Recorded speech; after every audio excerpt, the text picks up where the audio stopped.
Bienvenidos a Global Macro en Español, un podcast creado exclusivamente para impactar tu curva de aprendizaje en los mercados de capitales. Traído a ustedes gracias a Kaplan, Battlefield, Ideal Ratings, Kaya y The Hedge Fund Association.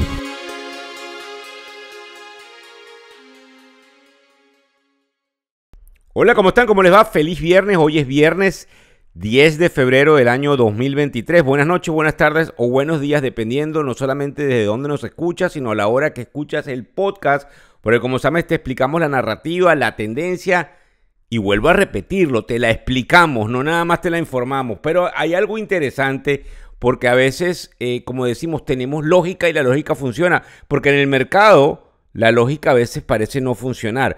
Pero resulta que hemos venido diciendo que hay que tener mucho cuidado. Creo que lo dijimos. Después de lo de las tasas de interés y aquella subida, la narrativa va a cambiar a Rusia y Ucrania. Pues aquí estamos. Resulta que en la madrugada de hoy, Rusia recorta 500,000 barriles de petróleo de producción diaria y el mercado se va hacia arriba. El petrolero, 2%. Vamos a hablar de eso hoy porque hay unos escenarios que debemos entender desde el punto de vista de manejo de portafolio. Y eso nos importa, pues obviamente porque es petróleo, porque es gasolina y porque ya todos ustedes han entendido que eso tiene una gota incendiaria en el proceso de inflación que es el que tiene preocupado a prácticamente todo el mundo, incluyendo a los que no están invertidos en el mercado de capitales. Lo interesante es que la guerra parece escalar, digo esa guerra en Ucrania, porque entonces ahora resulta que está confirmado que Rusia va con 2,000 tanques y con 300,000 soldados a atacar por el lado este. Pero resulta que ahora Zelensky se para a decir que probablemente la Unión Europea le va a dar aviones de combate y que no solamente eso, sino que se está preparando para usar misiles de largo alcance para atacar a Crimea, que es una de las áreas que Putin tomó en una guerra que hubo en el 2014, pero que perteneció originalmente a Ucrania y que obviamente los ucranianos quieren recuperar en todo este proceso que no sabemos a dónde va a terminar, pero que es muy difícil de digerir porque nos afecta a todos en materia mundial, en materia geopolítica y en materia de energía, y por eso tenemos que prestarle atención. Hay otra cosa de la cual les quiero hablar que está en el newsletter, que si ustedes se inscriben en factoreseconómicos.com en el formulario que hay en la página principal, les llega todas las mañanas. Fíjense bien, así como nosotros nos hacemos una prueba cardiovascular que se llama el Stress Test, pues resulta que los bancos en el mundo entero, por lo general los bancos centrales, que son los organismos reguladores, les dicen tenemos que hacerle un Stress Test. Eso es como un examen y resulta que anoche supimos cuáles eran las variables. Pero aquí es donde viene lo interesante, porque ustedes van a escuchar ahorita las variables. No sabemos los resultados porque no ha empezado la prueba. Es como que te dicen, mira, basado en esto es que vas a construir tu Stress Test. Es como que si el doctor te dice, te vas a tomar estas medicinas una noche antes de que te hagamos el Stress Test. Y estos son los parámetros en los cuales te voy a medir. Lo interesante es que yo les voy a decir ahorita esas variables y ustedes lo que tienen que tratar de entender es que si vienen estas variables, es porque alguien pensó en estos escenarios que son escalofriantes y que, como les digo, lo tienen en el newsletter en español. Dice que el aumento que está en 3.5, ¿qué pasaría contigo, señor banco, si el desempleo se me va a 6.5 o a 10%? Ya va, señor banco. A eso le vas a sumar que hay un colapso en el mercado de los bonos y a eso le vas a sumar que hay una caída en prácticamente todos los activos, incluyendo el real estate, y a eso le vas a sumar que tú no tienes los requerimientos de capital. Cuéntame cómo te da el resultado con lo que tú tienes hoy por hoy en tu balance.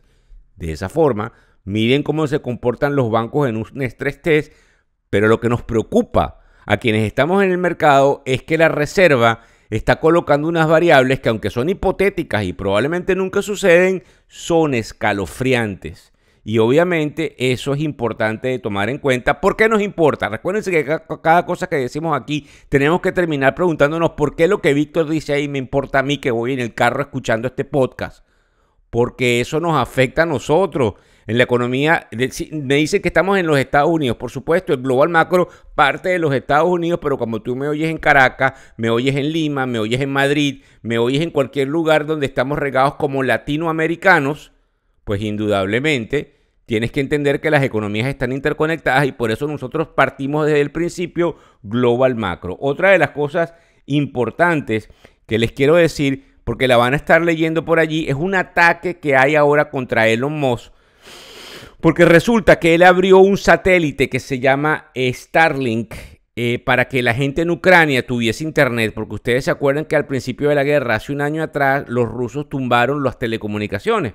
Pero resulta que ahora él está limitando ese acceso al lugar de, digamos, de donde se concentra la guerra en Ucrania. Entonces lo están acusando de que se está cuadrando con Putin y con los rusos.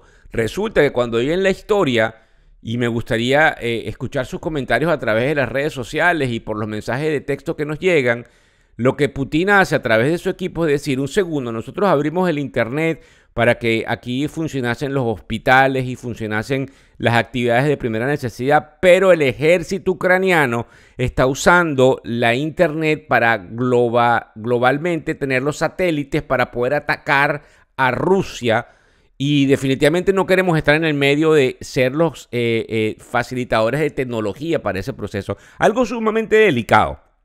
Porque aquí no se puede fijar totalmente posición ni por lo que dice Elon Musk ni por lo que cree el ejército ucraniano. Esto es una situación delicada, pero se las pongo porque van a haber probablemente ataques directos a Elon Musk, que como ustedes saben no está mucho en el ala demócrata, sino en el ala republicana, y todo lo que sucede en los Estados Unidos está totalmente polarizado. Vamos a hablar hoy por cierto, cuando me pregunten, ¿y eso por qué me importa? Eso es un chisme, eso no te importa. Eso sencillamente es una información, pero eso no hace ninguna, no se rían, eso no hace ninguna, digamos, específica connotación dentro del punto de vista económico. Es solamente algo a manera de chisme de hoy viernes. Fíjense bien, ¿qué pasa en el mercado si nos interesa? Nosotros creemos que no hay una tendencia definida y por eso estamos obviamente en un rango. Y ustedes siempre escuchan, y nosotros estamos en el momento más importante, ¿hacia dónde va el mercado? Eso es un cuento chino que nos hemos metido todos los que manejamos portafolio, porque realmente todos cuando nos sentamos en una mesa decimos, ¿cómo le ganas al mercado? Cuando tú haces lo que hace Warren Buffett y el Charlie Munger, el señor que no cree en las criptomonedas, por ejemplo. ¿Qué hace él? Invierte a largo plazo y tranquilo y sin nervio. ¿Por qué? No le puedes ganar al mercado, ni que tengas los modelos biónicos ni nucleares. Esto es uno de los componentes más difíciles, pero resulta que puedes por lo menos divertirte con todos estos catalizadores. Y ahora ellos han cantado algún tipo de victoria porque la inflación ha venido bajando, ¿verdad? Pero resulta que hace 2 días, y eso está en el tapete hoy, les dije que el precio de los precios de los vehículos aumentaron en un índice que se llama Manheim, que es el que mide los precios de los vehículos usados, y ahora hay mucho miedo y ya todo el mundo dentro de sus enunciados o sus asunciones está diciendo que el mercado puede ver eso que se llama un uptick, que es un tick hacia arriba, que es un precio hacia arriba nuevamente en esa deflación, pues se dio la vuelta en U, y vuelve la inflación un poquito hacia arriba. Y si a eso le sumas las expectativas que causa en los, digamos, directores corporativos el hecho de que el petróleo me venga otra vez subiendo,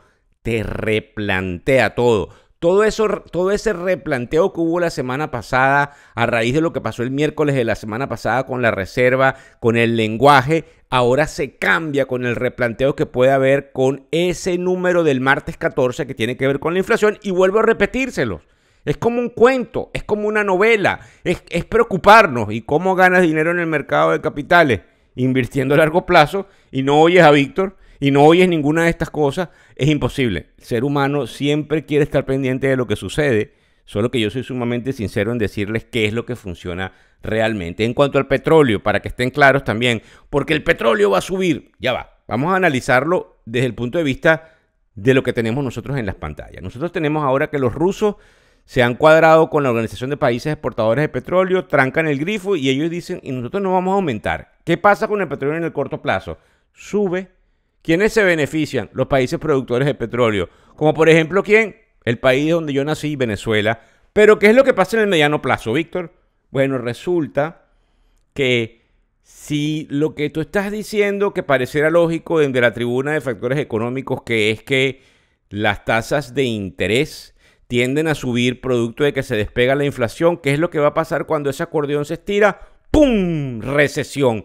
¿Qué sucede en términos de recesión con las materias primas? Palo para abajo.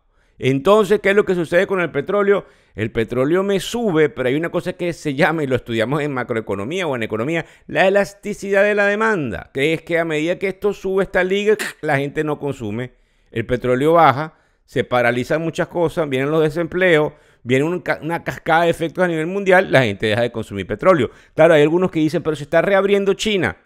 Hay que prestarle atención a que todos estos procesos son muy complicados en el corto plazo y quienes hacen dinero son los que tienen habilidad de tener equipos, máquinas, directores de riesgo, toda una cantidad de acceso a información y sin embargo se equivocan. Y sin embargo inventan cuentos chinos como el niñito de FT que teniendo todas las herramientas lo que hacía era crear una cosa que se llama un Ponzi Scheme que luego les digo que es. No olviden el martes 14 digamos, el Día de los Enamorados, vamos a hablar en serio. No olviden el Día de los Enamorados porque eso es más importante que el índice inflacionario, porque definitivamente vives aquí en el hoy, no olvides el Día de los Enamorados, no se rían, vuelvo a ponerme cómico porque hoy es viernes, pero también el Día de los Enamorados sale lo de la inflación, así que quiero que estén pendientes. Vamos a ver los mercados antes de partir, son las 8:49 de la mañana, el mercado ayer cayó. Y no es que lo sabíamos, no, es que ustedes si me escuchan se dan cuenta que me equivoco, pero esto es lo que sucede con los manejadores de dinero.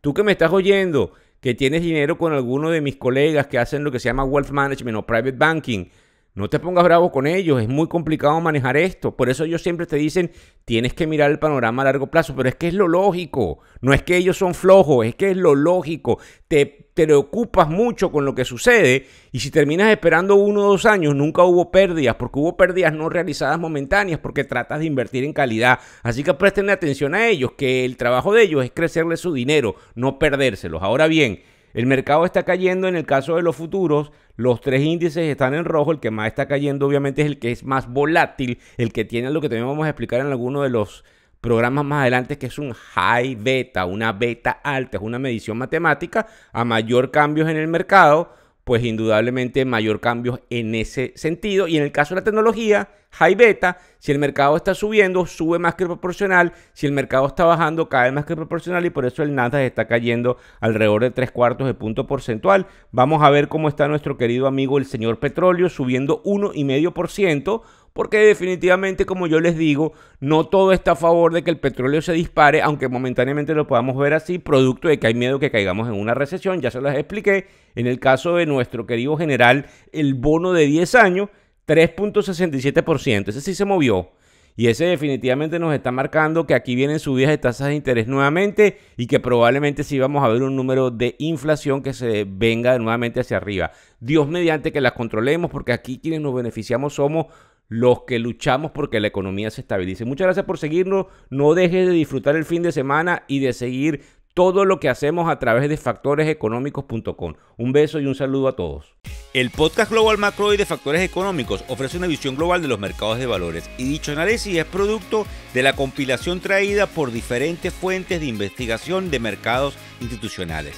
Por motivos y declaración regulatoria, este podcast no debe ser interpretado como una recomendación precisa en inversiones, bien sea en productos y o vehículos financieros. Y además, sugerimos consultar con su respectivo asesor particular de inversiones o su equivalente en caso de suscitarse cualquier duda que pudiese derivarse de nuestra fuente informativa. Este podcast es narrado por Víctor Hugo Rodríguez, quien es un conocido profesor y comunicador financiero, cofundador de la plataforma educativa ilafin.com.